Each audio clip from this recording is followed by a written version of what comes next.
another. Kai wannan ba malam bane. Haba Abduljabar ya haka. Akarama kallahu ya haka. Haba da Allah. Dama ashe haka tafiya take. Akarama kallahu magana muke fa. Akarama kallahu kai inna lillahi wa inna ilaihi raji'un. Subhanallahi wa rasulihi. Malam me haka?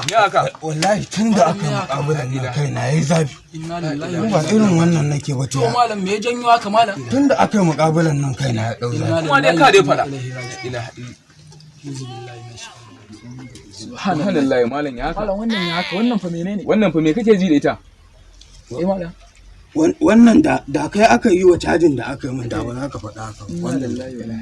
Wannan da ita ne ma nake dan samu. Malam Da ita din malam ka san me wannan kuwa? ga masa dai. Malam ka san me wannan kalli fa leda ce a hannunka fa. Me kake da wannan abu me a ciki? Malam. Haba malam da Allah kamar mai dai wannan abu me kake ji ne da ita ne.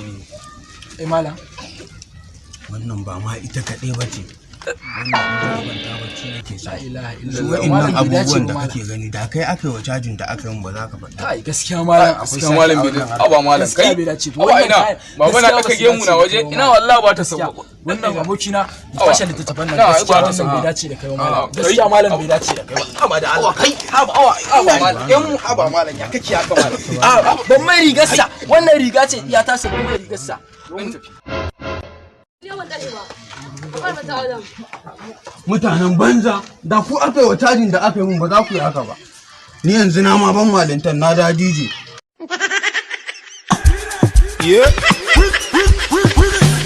Agwade Eliaru, abu maka wata ne buwalo, cause I pull up in the mutunja solo. Wakasama kikada agwade, agotoka